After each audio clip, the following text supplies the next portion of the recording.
I've got a question for you. Can Daniel King ever make a decent video? Not just competently produced, which I think we all know he's got a real problem with, but coherently thought out.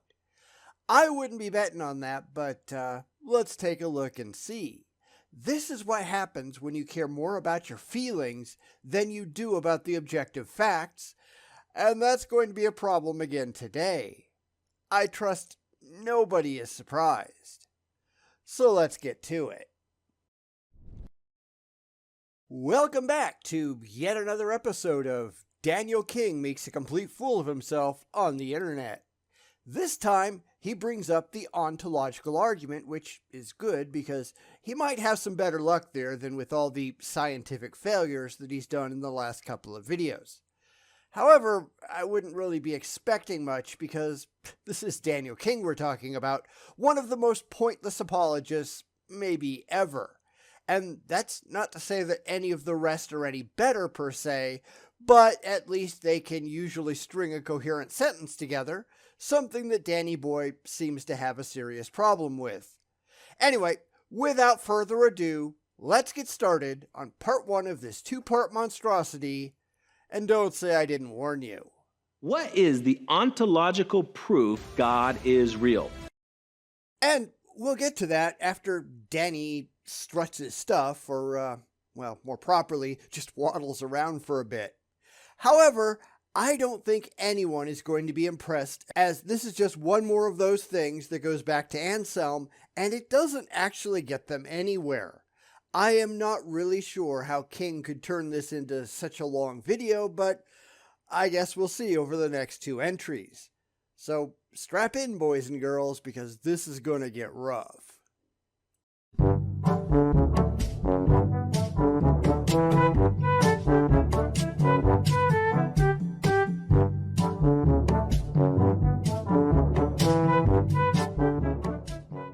This is the evidence from abstract reasoning. It goes like this. Premise A, God has all perfection. Says who? Because that's just a claim. You haven't proven that God exists yet, nor how you've come to any of those conclusions rationally. This is just assuming the conclusion in the middle of your argument. This is why all of these ridiculous philosophical arguments fall apart so easily. They just assume things that are absolutely not in evidence. But it gets even worse, so let's continue. Premise B, existence is a perfection. Even Christians don't agree with that. This is a fallen world, remember? It should only take a few seconds of thinking about it to blow this one completely out of the water. King kind of has a problem thinking, so I guess it's understandable why he couldn't get that. Obviously, existence isn't perfect. It's not even close. Nothing about existence is even arguably perfect. It just is what it is, and we have to make the best of it.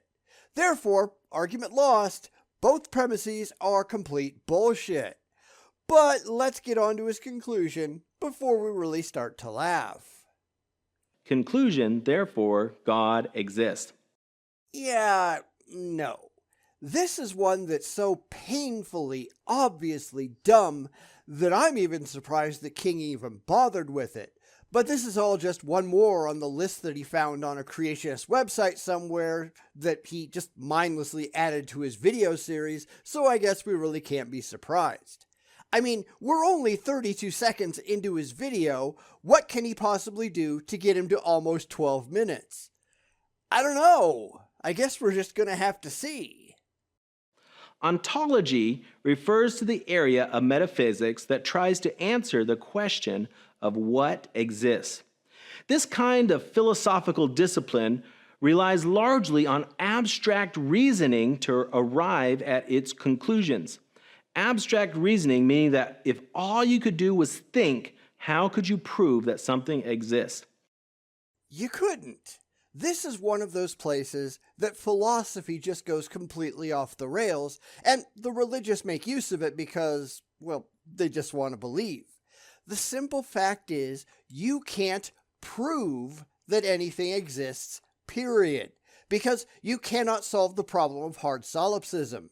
It doesn't matter what you want to be true.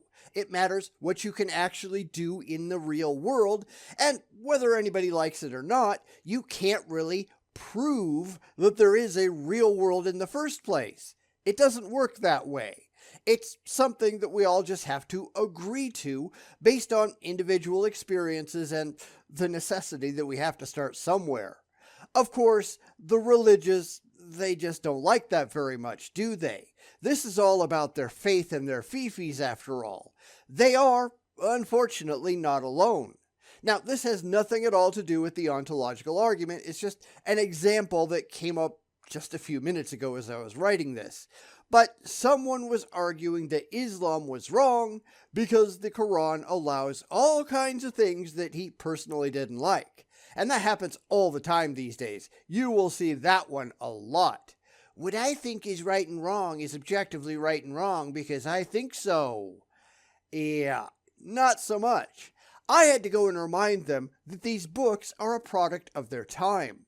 At the time that the Quran was being written, pedophilia, sexual slavery, and, well, real slavery, those were all perfectly acceptable in the culture that Islam started in. Now, I'm not going to argue that that makes it okay, because okay isn't even a thing.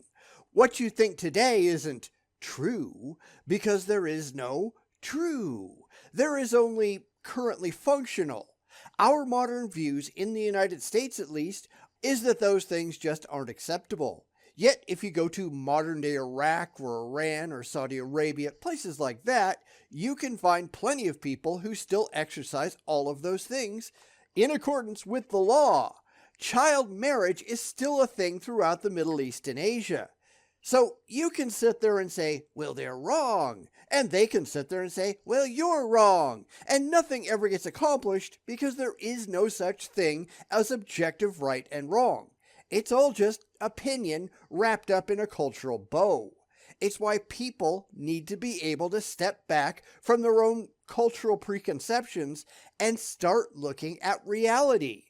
And sadly, most people in the modern world, most people throughout history, they've simply not been capable. So let's continue.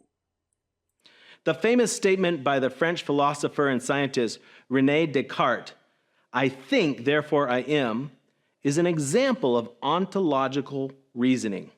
Which, as I've pointed out before, just doesn't hold true. There are lots of other options beyond you're automatically real because you think that you have a thought. Well, yeah, okay. Now, yes, this is going to go into, well, what do you mean by is territory? But this is making a truth claim that simply cannot be validated. You have to remember that Descartes lived in a time where a lot of modern ideas just didn't exist. The entire concept of computers, for instance, was entirely foreign to him. I doubt he could have even imagined what it would mean to talk about artificial intelligence. Therefore, let's just take AI for an example. Let's say you take a computer program, a really super advanced computer program, something that even modern people would have a hard time imagining being real. Before you say, well, that could never happen, let me remind you that just 5 years ago, people didn't think AI could exist. Even though right now it's still in its very early stages, it's still there. 50 years ago, people couldn't have possibly imagined photorealistic CGI that was virtually indistinguishable from the real thing. In another 10 or 15 years, who knows where we might be? That can't happen only applies to right this instant. You can't speak for what might happen in the future. So what happens if we get this super intelligent AI that's been programmed with incredibly complex algorithms to think that it's actually thinking? Inside the computer, there would be no way at all to distinguish between actual thought and being programmed to appear to be thinking. Now, ask that AI if it exists as an independent intelligent agent. Is it? Or is it just following that programming that we've put in place? These are thought experiments that don't actually get you anywhere demonstrably real. Most of it is just feel-good nonsense. And that's a lot of what philosophy is. Apologists have used ontological reasoning to prove the existence of God. No, they haven't. They have used wishful thinking and theologically friendly nonsense to get to the conclusion that they were emotionally predisposed to reach all along. It fails, just like his example at the very beginning of this video failed, because they are starting with the conclusion already firmly entrenched and then circling around and around and saying, see, we were right all along. That's just not how any of this works. Anselm, who lived from 1033 to 1009 AD, was the Archbishop of Canterbury. All right. I know that I keep pointing this out. I mean, I have to, several times a video at least, but he can't possibly be this dumb. He can't have watched this video before he posted it, and hopefully he at least did that, and not noticed what he just said. So let's go back and repeat it and see if we can figure out what's going wrong. Anselm, who lived from 1033 to 1009 AD, was the Archbishop of Canterbury. Anselm, who lived from 1033 to 1009 AD, was the Archbishop of Canterbury. I mean, he doesn't know how dates work, does he? Anselm died in 1109, not before he was born. And you might say, well, it was just a mistake. He misspoke. Yes, but he misspeaks a lot. Not only does he have a real problem putting words in the right order, but he gets the very simple facts wrong in just about every single video. We are supposed to think that this guy is a credible authority on something. I don't know what. It's just that he's not. We're supposed to think he has the slightest clue what the hell he's talking about. And this is why all of the videos that I do on him, we can't even take them serious anymore. Mostly it's just pointing out just how dumb Danny Boy is, because he's really not any less credible than apologists like William Lane Craig. Craig might be able to get his words out most of the time in roughly the right order, but his arguments are really no better. Remember, this is all about lowering the bar. So if we've stopped laughing, which I don't know, I don't think I've really stopped laughing this entire video yet, but let's keep going because I'm sure there's going to be a lot more dumber crap going on from here on out. He was the first to articulate the ontological proof of God's existence. His book contains a prayer in which Anselm asked God to reveal his argument for his existence that would be convincing to the atheistic fool of Psalms 14:1. And that's the best he can come up with? Maybe you should try doing some thinking instead of just talking to yourself and playing make-believe. That's really all that's going on here after all. Anselm, like King, was starting with the conclusion that he really wanted to reach and then just working backwards, creating arguments that fit in with his pre-existing beliefs and could get back around to where he was desperate to go in the first place. Because that's how religion works. They don't start with a blank slate and the evidence and try to work out how things actually go. It's why, as we already saw, they begin with God already exists, and here's what God is like. And then they try to pretend that their presuppositions somehow prove that their God is actually real. That is not an intelligent way to look at reality, but then again, Daniel King is not an intelligent man. That prayer goes like this. And we're going to skip through that, just like we do with most Bible verses, because none of it actually matters. Just because your book says a thing, that doesn't get you anywhere intelligent. What you want to believe means nothing. Therefore, we're going to do some fast forwarding until he comes out the other side. So, chipmunk time. And so, Lord, do you, who give understanding to faith, give me, so far as you know it to be possible, to understand that you are as we believe. In that, indeed, we believe that you are a being, than which nothing greater can be conceived. Or is there no such nature, since the fullness of his heart, there is no God? But at any rate, this very fool, when he hears this being, of which I speak, a being, than which nothing greater can be conceived, understands what he hears. And what he understands is his understanding, although he does not understand it to exist. For it is one thing for an object to be in understanding, and another to understand that the object exists. When a painter first conceives of what he will afterwards perform, he has it in his understanding, but he does not yet understand it to be, because he has not yet performed it. But after he has made the painting, he both has it in his understanding, and he understands that it exists because he has made it. Hence, even the fool demands that something exists in the understanding, at least in that which nothing greater can be conceived. For when he hears this, he understands it, and whatever is understood exists in understanding. And surely that, then, which nothing greater can be conceived, cannot exist in understanding alone. For suppose it exists in understanding alone, it can be conceived to exist in reality, which is greater. Therefore, if that, then which nothing greater can be conceived exists in understanding alone, the very being, then which nothing greater can be conceived, which is greater can be conceived. But obviously, this is impossible. Hence, there is now there exists a being, then which nothing greater can be conceived, exists both in understanding and in reality. This prayer proposes that God must exist because he is the greatest being that can be conceived. You know, I almost popped back in because Danny Boy screwed up reading his script pretty badly, but I managed to hold it together. If you want to see what he actually said, the link to the original video is down in the description. Anyway, just because you can imagine something, that doesn't make that thing real. Even in Anselm's time, people made fun of him for this. Gunilo suggested the existence of an island that was the most perfect island that can possibly be conceived. But that doesn't mean that island actually exists. You can't go there. You can't jump on a boat and sail across the seas until you reach this island. It's just a concept in your head, just like God is. Besides, I can imagine a deity that's a hell of a lot better than the Christian God. How about one that didn't create evil? How about one that wouldn't send anyone to eternal torment? I'll take one that's not being a dick. I'll take one that isn't at the top of the leaderboard in the world's longest game of hide and seek. There's a lot of ways to make God better, because the concept of better is entirely subjective. So this is just stupid. Let's move on. As Anselm unfolds the ontological argument for God's existence in the later chapters of his book, he proposes that if a being exists in the mind, but not in reality, then a greater being could be imagined who would exist in both the mind and in reality. But the whole idea of greater is pointless. Greater than what? Define your terms. This is just a giant theological dick-waving contest. According to the Muslims, Allah is greater than the Christian version of God. According to the Hindus, their gods are greater than any other that other religions have come up with.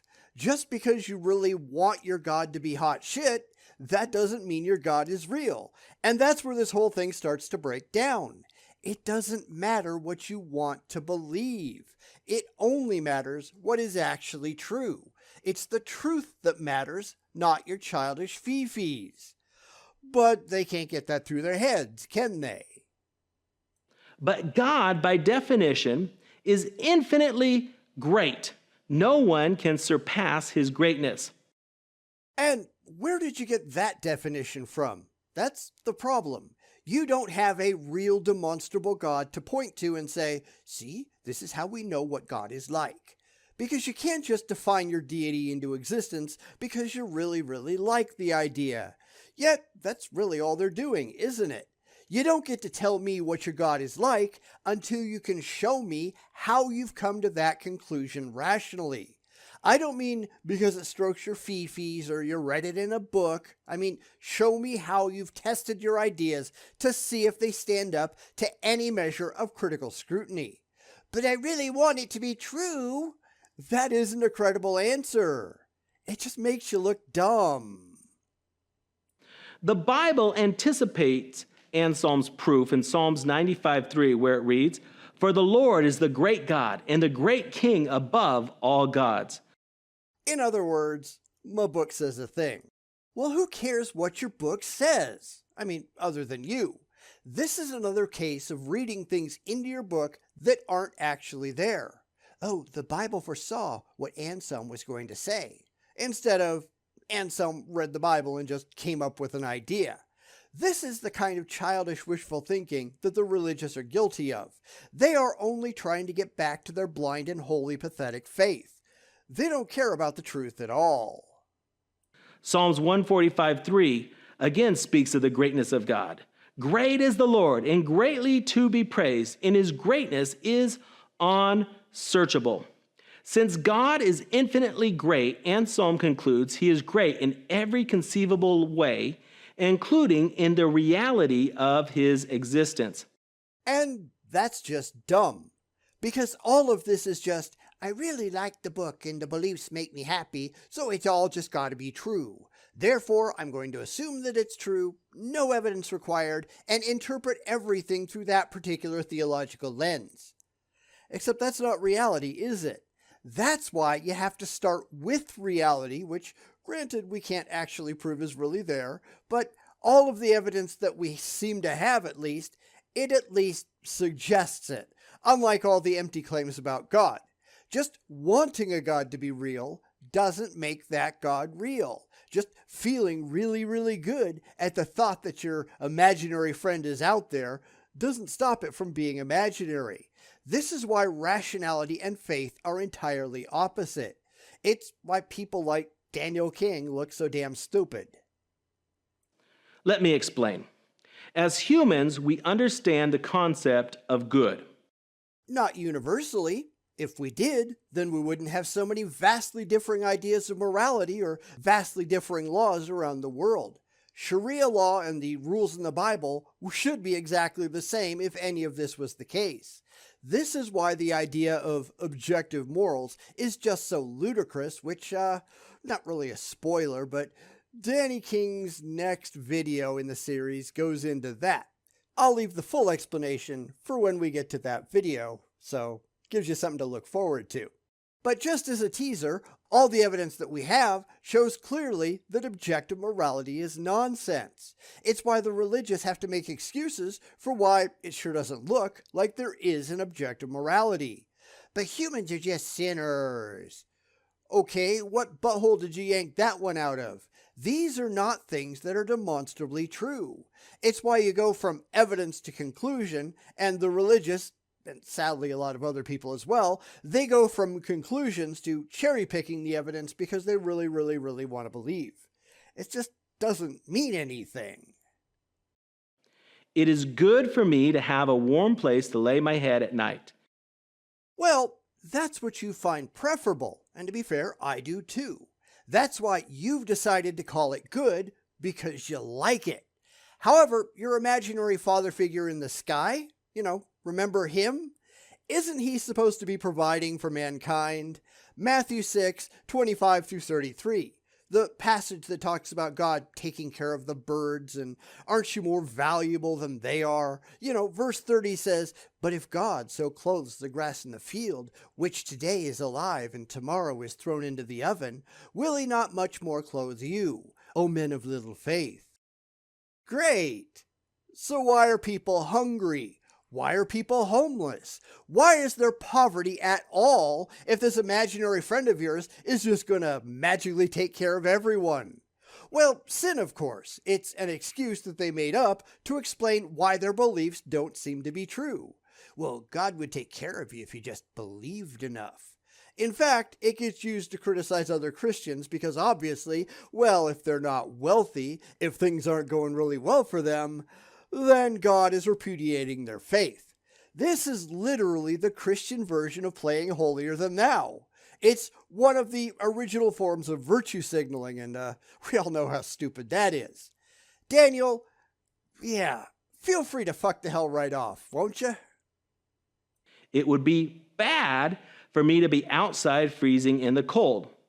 I can also imagine a greater good than having an indoor place to sleep. If I'm sleeping on a floor, I can imagine the greater good of sleeping on a mattress. As I'm sleeping in my house, I can imagine the greater good of sleeping in a beautiful palace. But those things actually exist. You get to a point where you're not talking about reality anymore. Well, I can imagine sleeping on a cloud. I can imagine sleeping in a magical palace on a perfect planet in another galaxy. Except those things aren't real. At least you can't prove that they are.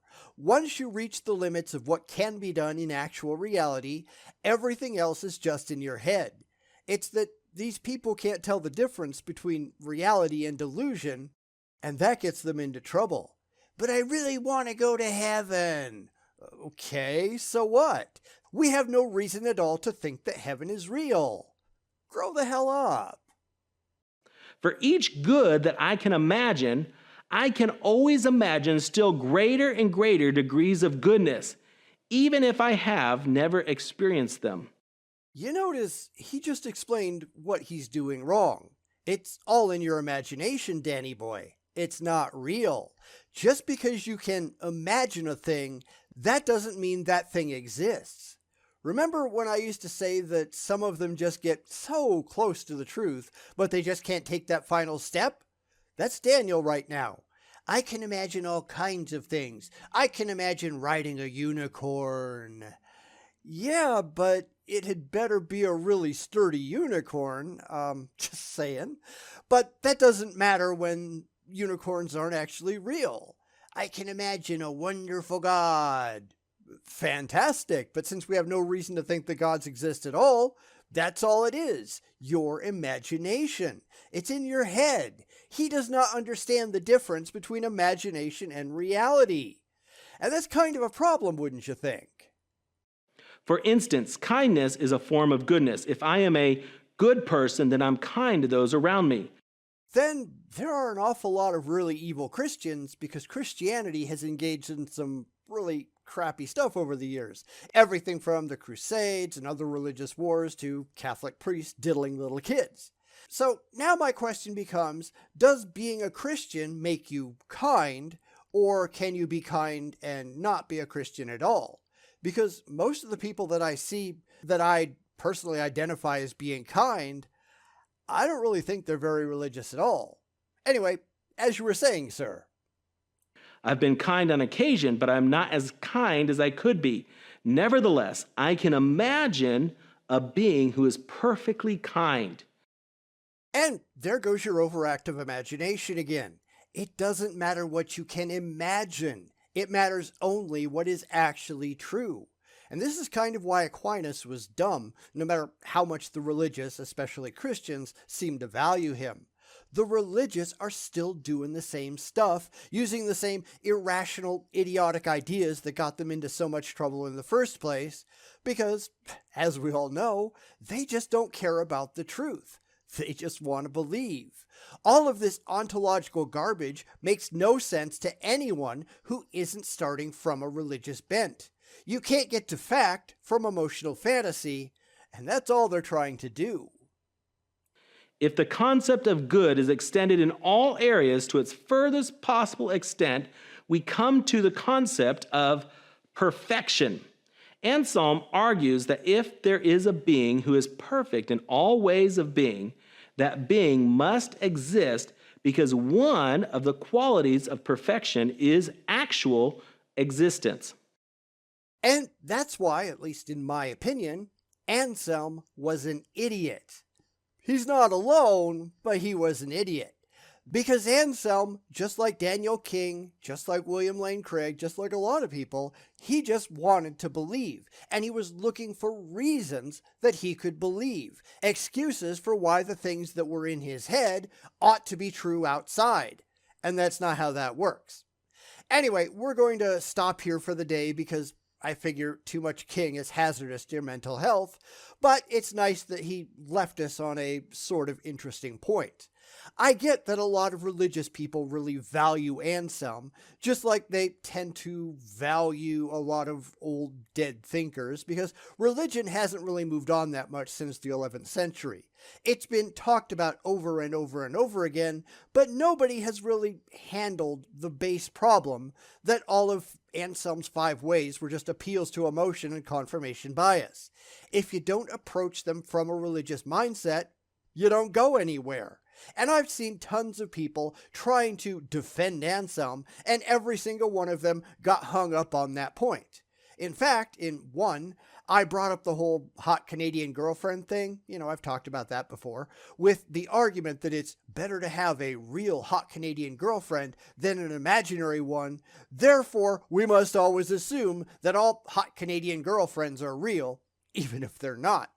Immediately, they balk at that because they aren't emotionally invested in it. This goes right back to them trying to define their gods into existence by arbitrarily attaching characteristics to them that you simply can't demonstrate. It's why, whenever you hear a theist say, well, by definition, God is X, You can completely dismiss that because they can't demonstrate that the definition means anything. They just really want it to be true. But wanting it to be true doesn't mean anything. Stop being dumb. So I guess we've got a week off before we see if Daniel tries all of this in the second half of his video. And I figure he will. But, what do I know, right? See you next week. Daniel King knows nothing, does he? Absolutely nothing. And I think that's become more and more clear the deeper into this series that we've gone. He wants things to be true, but he doesn't have any actual knowledge about anything. He just has faith. He has beliefs. He is an immature child that really wishes that his imaginary friend was real. And sadly for him, that just doesn't seem to be the case, does it? So let's get back to him failing miserably. Here we go with part 2 of Daniel King's laughable failure on the ontological argument for God. And I trust nobody is surprised by that at all. Because this is really what we expect, that this is going to go as poorly as it is. But this time, I fear it gets even worse. We're just going to pick up right where we stopped off, and sadly, nothing improves. Daniel King is just assuming that he's right, making videos for people that he hopes agree that he's right, only to find out that nobody's paying any attention to him at all. He's just screaming out into the void and making a fool of himself. And I think we're going to find out exactly why he's such a laughingstock. Let's watch. This being, who is perfect in all ways of being, including of existence, is the one we call God. But here's the thing. This thing that we call God, that doesn't mean anything.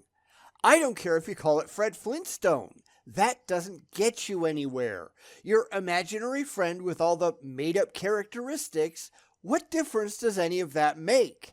You can't point to an actual thing that you're calling God, nor can you show that your made-up deity has any of the characteristics that you are arbitrarily attaching to it. What is any of this supposed to mean? I don't care what you call a thing. I care if that thing actually exists. I care if you can prove it. And this is why the religious are so stupid. Knock it off. The Christian concept of God is one of a God who is maximally great. But your concept doesn't matter. This is exactly why we have to call them out on this crap. What you made up in your head, it doesn't mean anything. You haven't shown that your concept is indicative of anything in actual reality. My concept of invisible, intangible, universe-creating pixies, that doesn't mean anything either unless the pixies are demonstrably real. Concepts are not realities. It doesn't matter if you have a concept. It matters if that concept is real. And of course, they don't give a damn about that, do they? Wonder why. He's like a baseball player who bats 1,000 and always hits a home run. He's like a bowler who bowls a perfect 300 on every game. He's like a contestant who could not lose on a game show. If God was on Jeopardy, he would answer every question exactly. But none of that stuff is demonstrably real. I mean, we shouldn't have to explain this, should we? Just because you made something up in your head, you ought to know that it's not reality, shouldn't you? Yet the religious apparently can't figure that out. It doesn't matter what your concept is. It doesn't matter what your belief is. It doesn't matter what your faith is.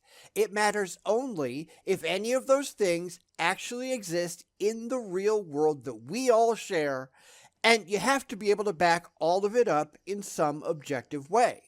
Yet they can't do any of that, can they? They can just make ridiculous claims and say, well, we have faith. But your faith doesn't matter. What the hell is wrong with these idiots? The God of the Bible is such a God. He is perfectly powerful, omnipotent, perfectly knowledgeable, omniscient, perfectly good, omnibenevolent. What? Omnibenevolent, omnibenevolent. You don't even know your own terminology. I swear I can't get through a single video of his without him stomping all over easy words in the English language. Of course, we know that he has absolutely no clue what a second take might be because he never uses one. That might actually take some work and he doesn't want to do that. King is such a goddamn imbecile and he proves it time after time after time. And he wonders why nobody likes him. Because he's a jackass. And perfectly present, omnipresent. What? Omnipresent. Omnipresent. I mean, I wouldn't do this if he didn't keep fucking up. I don't think I have ever seen an apologist in my life who was as incompetent and incoherent as Daniel King. There's something really wrong with this guy. He is a perfect being because he possesses to the maximum level all the qualities that are better to have than to not have. And how have you demonstrated that any real demonstrable God actually has any of those qualities at all?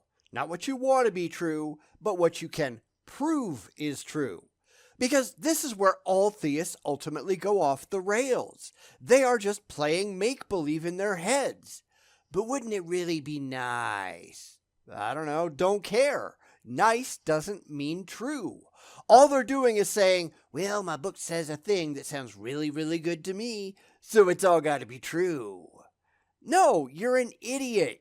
Your faith is utterly meaningless. This is why everybody laughs at you. You have to be better than this. Try. And God is maximally great in all areas without slipping over into some logical fallacies. In the same way it is impossible to have a square circle or a married bachelor, it's impossible for God to create a rock so big that he cannot move it. Some of those things, they're definitional. Everything that you are saying is just incoherent. A bachelor, by definition, cannot be married. They are mutually contradictory terms. God is just something that you made up in your head. You can't point to anything real and say, see that? That's God. Then you'd have to be able to study this real demonstrable existing God and see what its characteristics are actually like. You can't just define things into existence.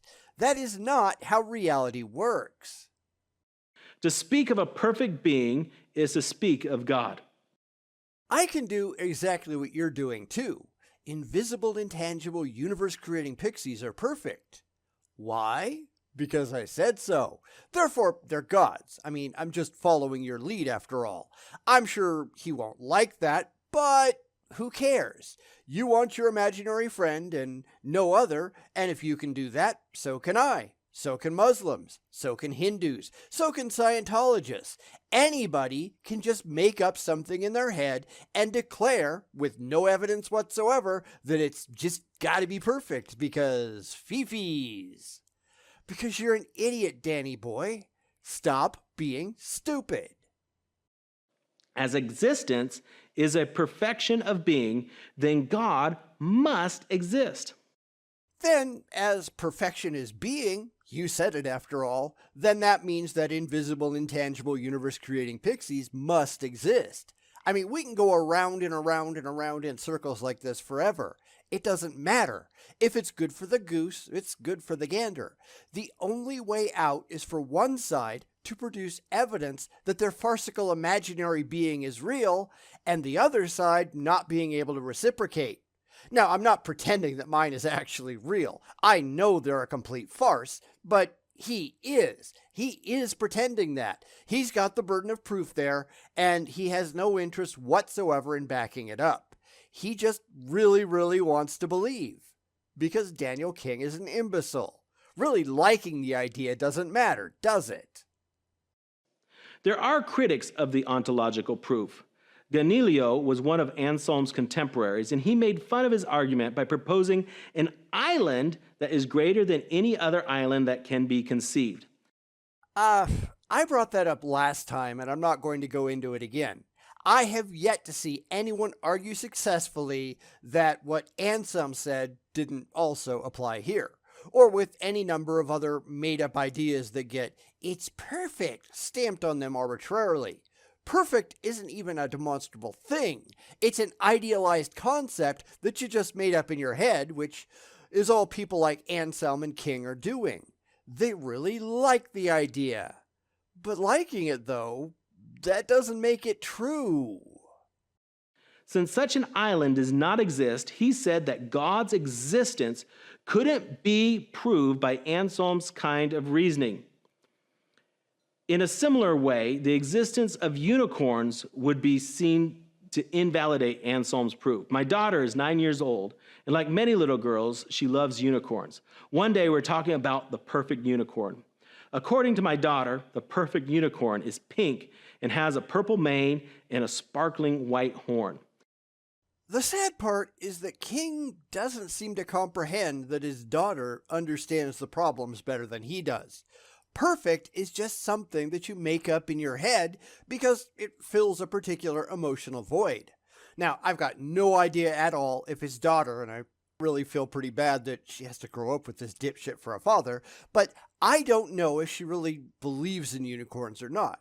I wouldn't think most kids do. I think it's just something that they've got that's fun to believe, but I don't think they think it's real. At least I hope not. At least not as they grow. They want them to be real, or they want something to be real, even if it's just Santa Claus, but they can often figure out for themselves that it's not really there without having it explained. I don't see an awful lot of kids screaming, "But I really want it to be true."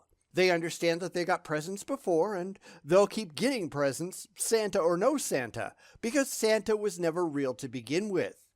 And it's really too bad that Danny Boy here can't get that through his thick head.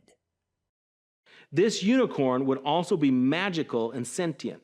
Of course, no matter how perfectly my daughter imagines the perfect pet unicorn, my daughter knows that that unicorn does not exist. The irony is palpable. This is why the religious are just so ridiculous. Because they can say things like this with a straight face and never understand that they've just shot themselves in the nuts. If the perfect magical unicorn isn't real, then your perfect magical God isn't real.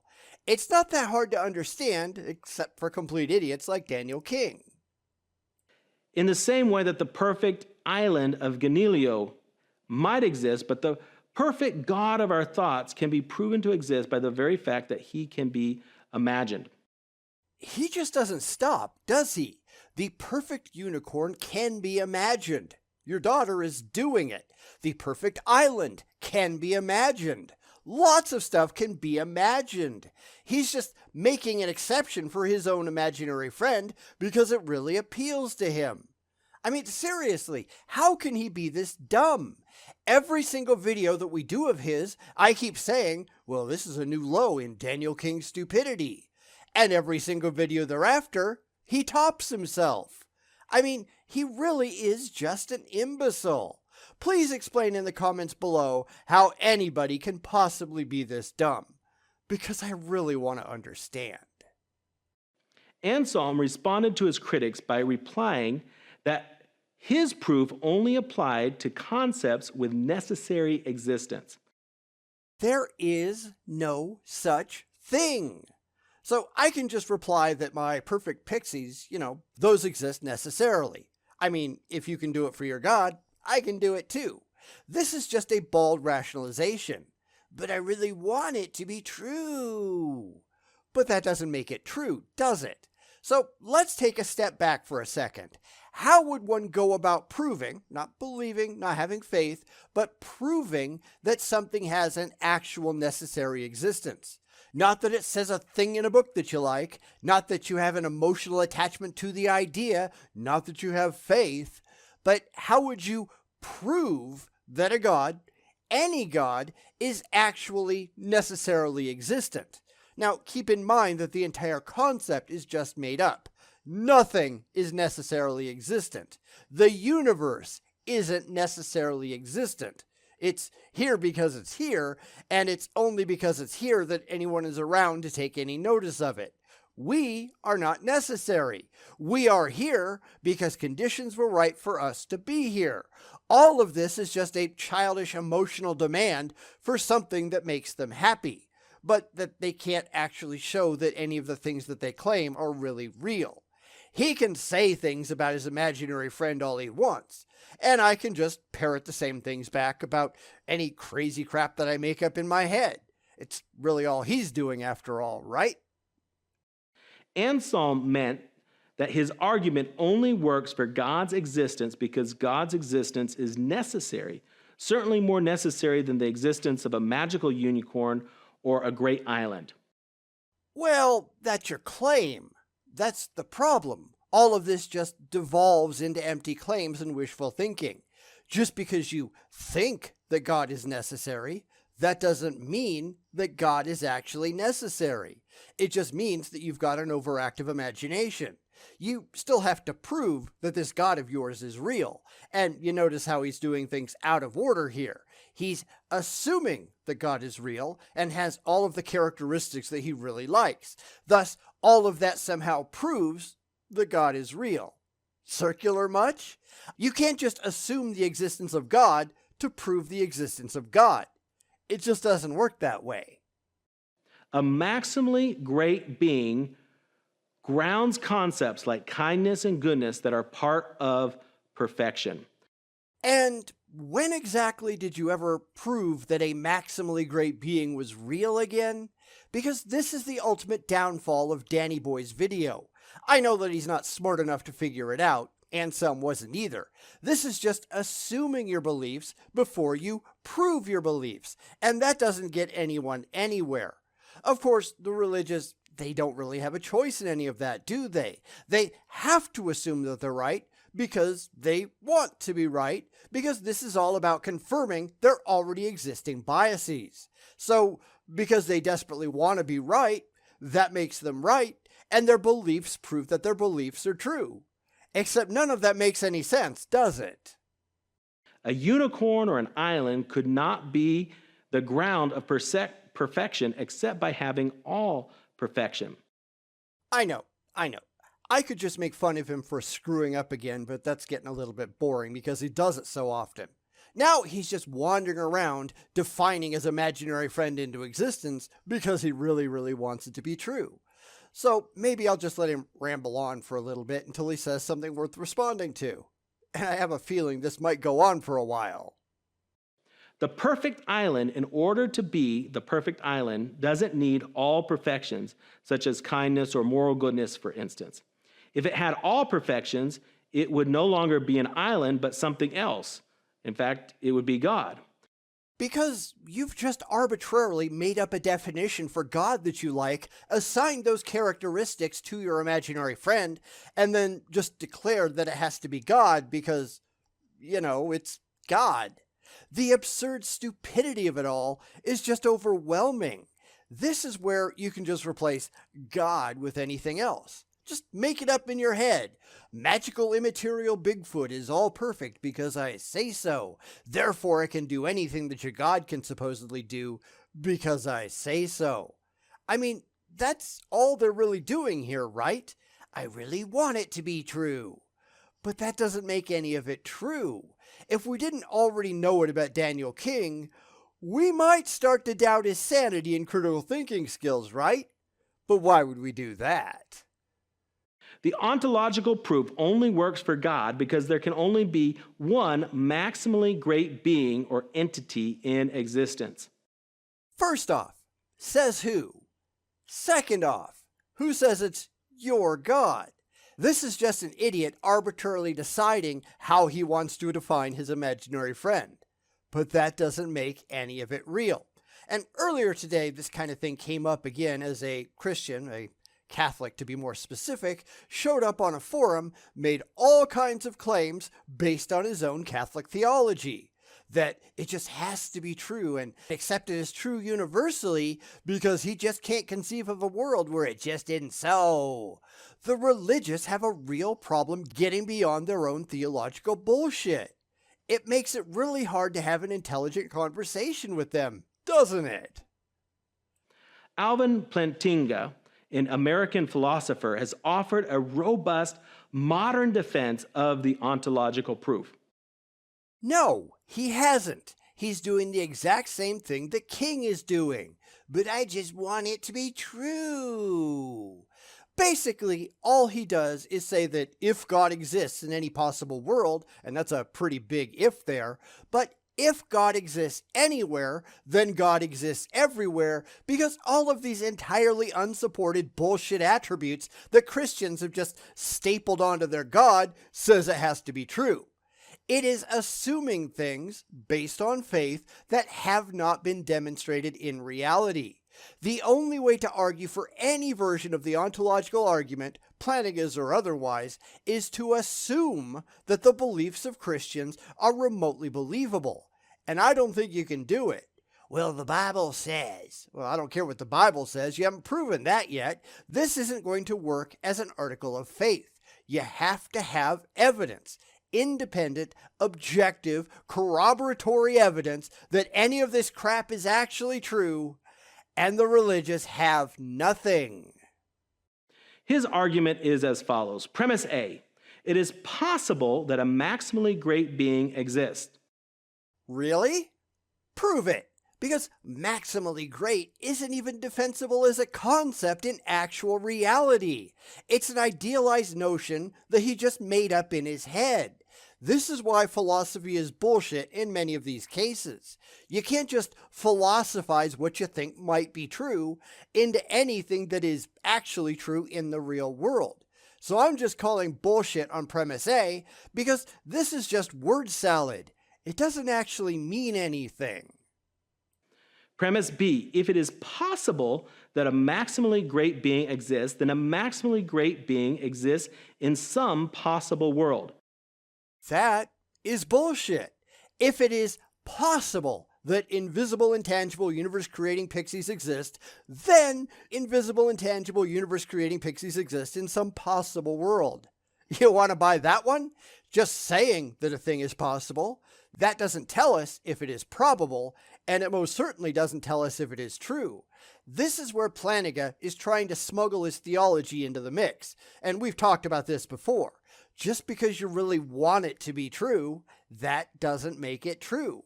I am not remotely interested in what could be.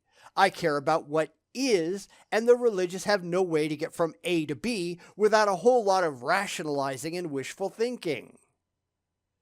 Premise C, if a maximally great being exists in some possible world, then it exists in every possible world. That is still not justifiable.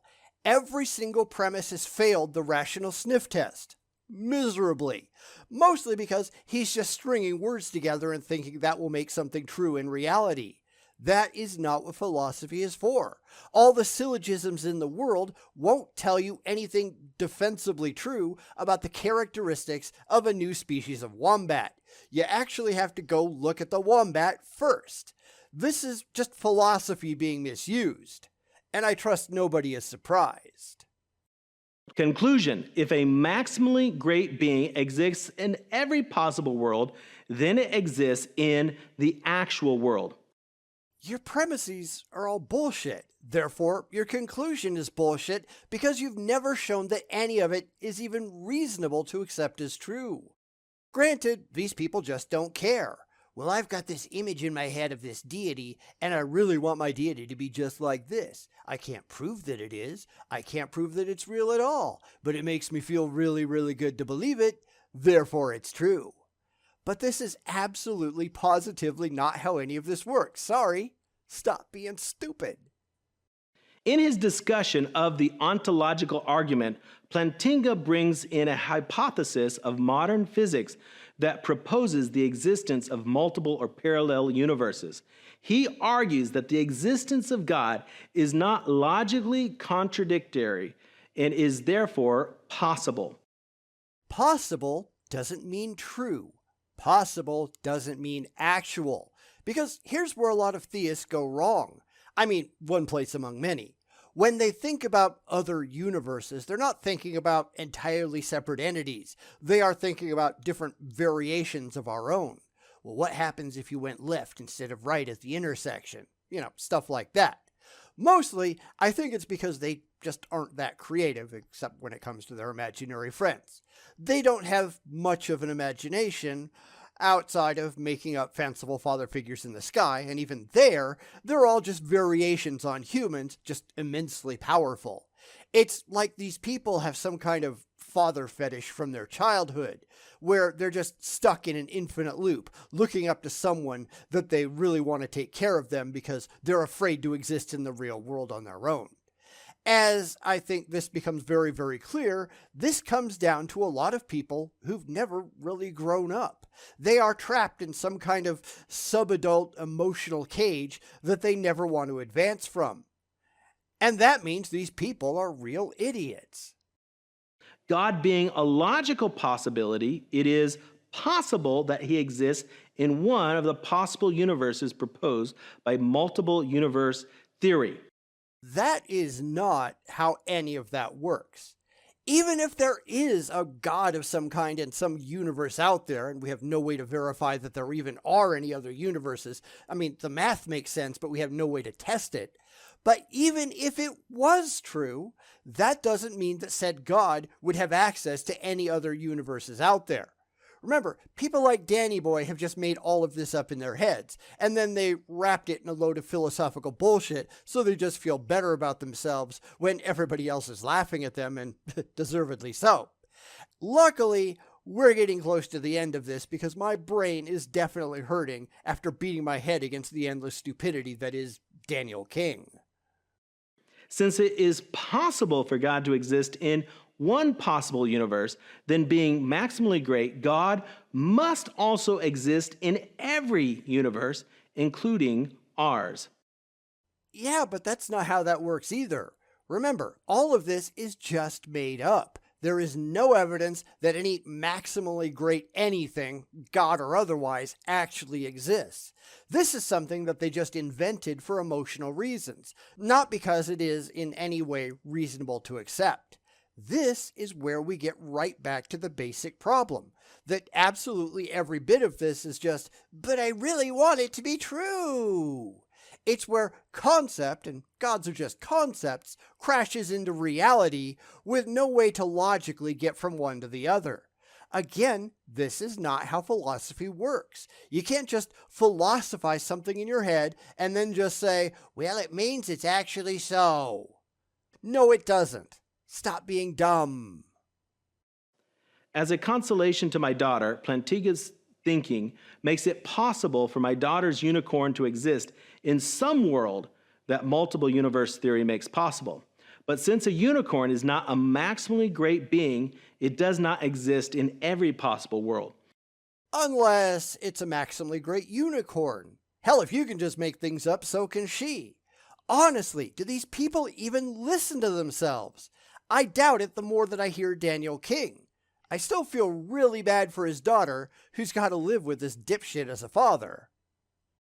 When I think about God, in all the maximum perfection of his greatness and goodness, just the fact that I can think about him in this way tells me that God is there. Unlike your brain. So anyway, there we go. Danny Boy just making a complete fool of himself once again on a video that has gotten just 29 views, and even the atheists, they're not even bothering to show up to tear this apart. I think we're at a point of diminishing returns here.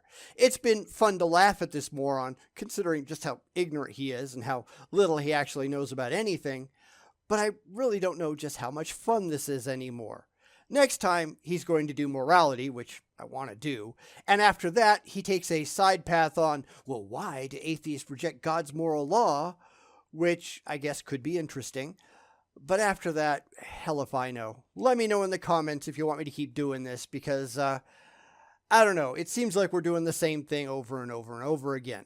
I just keep looking at it like I'm kicking a developmentally disabled kid, which probably isn't that far from the truth. He has no real following. He has absolutely no knowledge of anything, but he's still marching along in a non-existent parade, pretending that everybody's just following along when absolutely nobody's paying any attention to him at all. Well, anybody but us, that is. What do you think about the ontological argument? Let me know down in the comments and let's have a conversation, one that's hopefully a little more intelligent than anything Daniel King says. I'd love to find somebody who has a decent take on it that wasn't all, but God just has to be real. Come without your faith and preconceptions. I'd like to have a conversation with you, but I doubt we'll ever come up with that, will we? And that's kind of sad, isn't it?